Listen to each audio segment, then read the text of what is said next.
Alice Carter, a well-regarded historian with a taste for mysteries, stood before the ivy-clad facade of St. Elora's Chapel. The structure, though majestic in its decaying state, loomed with an unspoken promise of secrets buried beneath its foundation. Alice's interest was piqued not by the deteriorating splendor above, but by the whispers of what lay below. Her diverse team of filmmakers assembled their gear, excitement tangible in the air. Today marked the beginning of an unprecedented exploration into the sealed catacombs, rumored to host secrets older than the chapel itself. The chapel doors groaned open, revealing an interior steeped in shadow and stale air. Muted sunlight slipped through colored glass, painting spectral mosaics across walls lined with ancient tomes. Their footsteps echoed in the silence, leading them to a trapdoor previously hidden beneath layers of dust and time. This was their gateway, a descent into obscurity. Enthusiasm mingled with trepidation as they prepared to breach the catacombs secured by centuries of mystery. With the creak of rusty hinges, the trapdoor unveiled a narrow stone stairway spiraling into darkness. Flashlights flickered to life, their beams cutting through the black. Tension mounted with each step deeper into the cold embrace of the earth. The atmosphere shifted, heavy with the weight of history and the peculiar scent of damp stone and forgotten places. Alice's heart raced, not from effort, but from an adrenaline of the unknown drawing closer with each footfall. Descending into the heart of the earth, the crew reached the base of the stairwell, a crossroad where corridors stretched like arteries of a great beast sleeping beneath the chapel. Alice paused, noting how the air here tasted cooler, sharper, as if imbued with the breath of secrets. Their footsteps resonated through the narrow passageways, punctuated only by the distant drip of unseen water, like a heartbeat echoing from the depths. The walls greeted them with unexpected markings, cryptic symbols etched deeply into the stone, telling stories in a tongue long forgotten. Alice traced her fingers over the engravings, feeling an uncanny precision to them, as though carved not by human hands. Camp lights flickered erratically, casting sporadic shadows that seemed to stretch and contort along with their own. The crew recorded everything, a meticulous catalog of this venture, destined for the annals of forgotten histories. Among the shadows, one path diverged, a bedroom-sized chamber shrouded in darkness. Here lay a peculiar altar, rough-hewn and stained with something darker than mere age. At its center, a pit yawned open, round, and ominous. Intrigued, they rigged a light to descend into the abyss, but watched as illumination was swallowed whole. The light's sudden retreat left only questions suspended in its place, a foreboding echo that solidified their resolve, but shook the core of their understanding. Their search for understanding intensified as the crew spent days within the catacombs, examining every stone and symbol. The symbols, like veins of ancient wisdom, had patterns intricate and dauntingly complex, reminiscent of forgotten alchemical formulas. Each stroke, each curve, whispered of a knowledge alien to even the savants of old worlds. The air hung thick with the knowledge of something unfathomable lurking just beyond the veil of understanding. Alice's nights were sleepless, plagued by dreams of wandering corridors that twisted beyond natural laws, symbols writhing with lives of their own. She would wake with words on her tongue, unknown, yet tangible, tantalizingly close to comprehension. The lines between waking and dreaming blurred like the fog that occasionally swept through the corridors like a wandering ghost. Her obsession tangled with exhaustion, yet curiosity drove her deeper. Despite the overpowering sense of discovery, unsettling incidents erupted their focus. Tensions rose. Inexplicable malfunction of equipment became a routine, a results showing strain not just of the cryptic maze, but of their own cohesion. Low murmuring voices echoed unnervingly in idle moments, indistinguishable from the drip, drip, drip of water that seemed to reverberate louder with each passing hour. The fabric of their venture began to fray, leaving them vulnerable to an unseen press that tugged persistently at frayed ends. In a fleeting moment of clarity, Alice proposed to delve deeper into the symbol's origins, suggesting an overnight watch at the altar chamber. With each piece of equipment meticulously set, the chapel's ghostly silence amplified their anticipation. As the sun faded, they fortified their station with dim lights, casting long shadows. The chamber took on a life of its own under artificial illumination, an intimate arena hosting their midnight vigil. The hours dragged in silence, punctuated only by brief exchanges of whispered speculations. Night seeped into their bones like an insistent chill, an invisible specter pacing impatiently. It was past midnight when a low rumble throbbed through the stone underfoot, a resonance not felt, but altering the air perceptibly. Cameras jittered, their images wavering as if recoiling from an unseen disturbance. The pit seemed to shiver at its core, drawing Alice's reluctant gaze back time and again. It was then that the temperature dropped abruptly, a shiver cascading wildly despite the stifling confines. Shadows danced along the walls, light flickering in synchrony as the symbols pulsed with an uncanny luminescence, etching their presence into each watchful eye. Just as expectancy crested into trepidation, the rumble faded into an eerie stillness, a holding of breath by the chapel deep in its stone-still heart. Dawn's first light spilled a pale illumination as the team emerged, weary but resolute, from the underworld of St. Elora's chapel.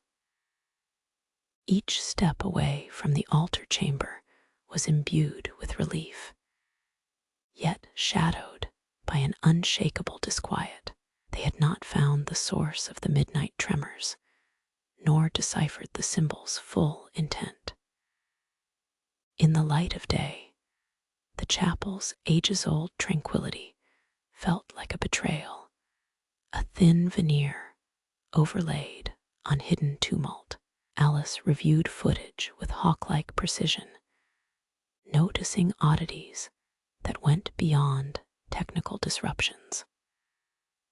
Frames stuttered, glimpses caught in transient stillness, edges of shadows shaped like figures that should not have been there. The cameras had captured things beyond their sight, spectral imprints implanted in their absence. They pored over each frame, haunted by fears that the pit was not as lifeless as it seemed. The team's initial delight in discovery twisted into dread. Curiosity, once their guide, now tethered them to something ominous. Equipment malfunctioned with increasing frequency, sequestering them into closer quarters of mutual dependence. Scrutinized by the weighty atmosphere that watched, endlessly watchful, every symbol mocked their ignorance with its silent litany of mystery, leaving them acutely aware of standing on precipices more vast than the physical bounds of stone and earth. In the grip of desperation, the team consulted with local elders, hoping to excavate oral traditions that might hint at the meanings locked within the chapel's catacombs. The elders spoke of forbidden rites and boundary locales where prayer gave way to conjuration, sacred sites touched by fingers seeking beyond mere mortality. As dusk embraced the countryside with velvet shadows, a tale emerged, an invocation too terrible to be forgotten. Town elders spoke of the chapel, once serving as a sanctuary where breaches between worlds were whispered of, and a well of lost knowledge was sought. Over generations, the church transformed into a beacon for those who sought power in the unsacred communion between worlds. Alice realized with sudden clarity that the catacombs held more than just the ghosts of intention. They were vessels for power, flow stopped momentarily, but seething beneath a sacramental guise.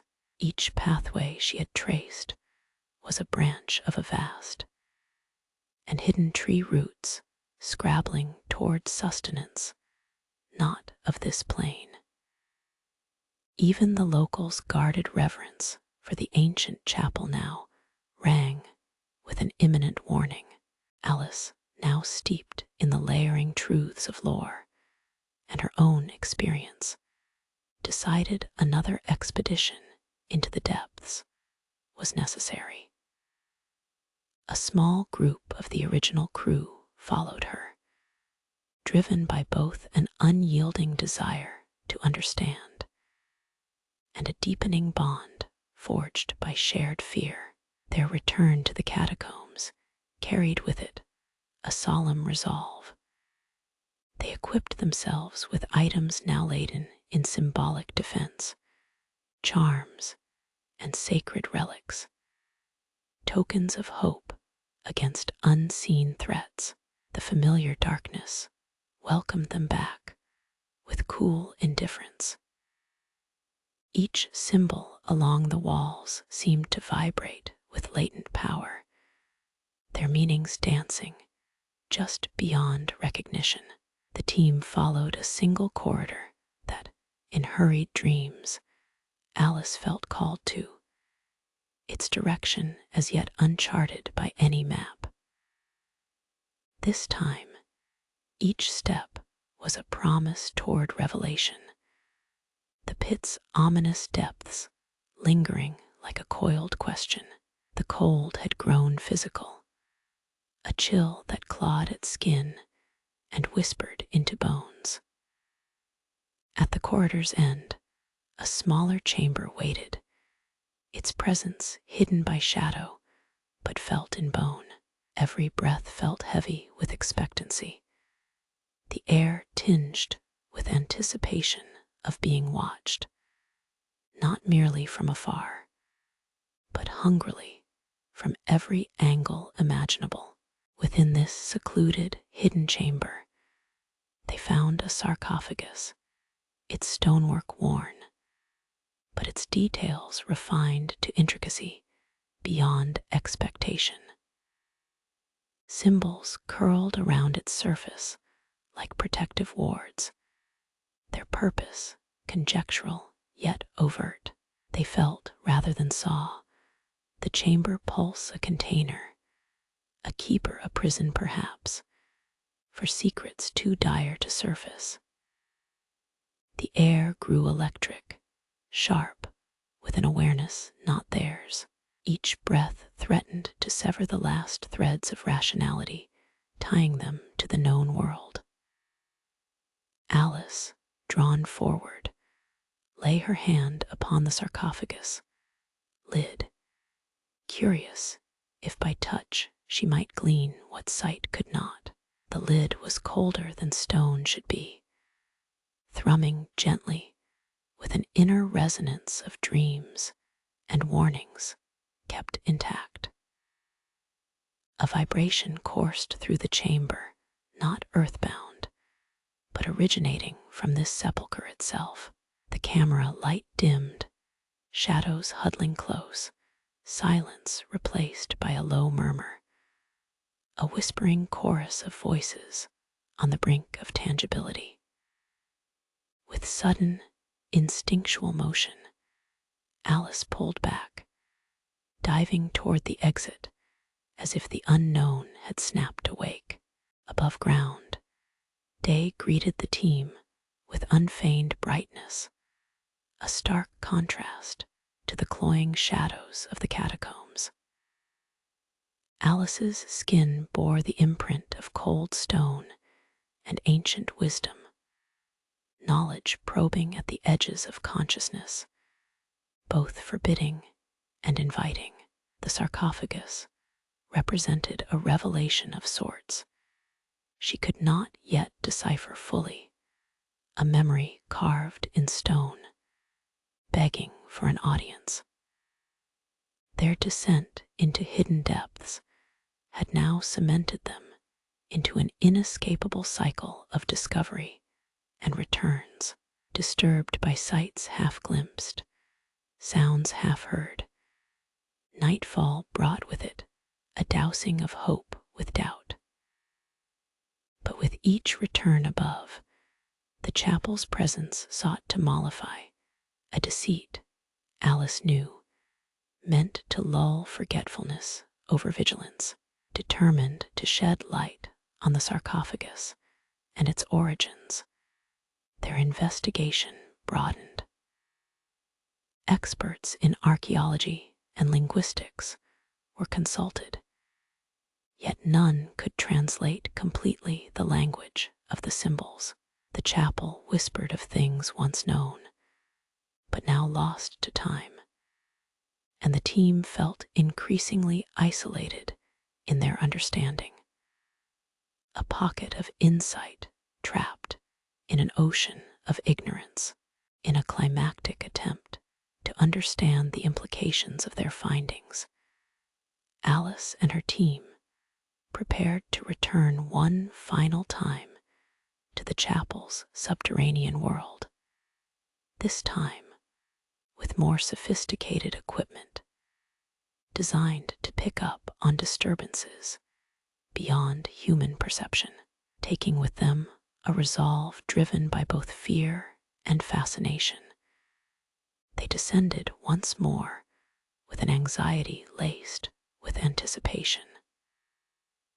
Little did they know that their mission was entering a conclusive stage of revealing, a point where faith, science, and the unknown met in a precarious balance.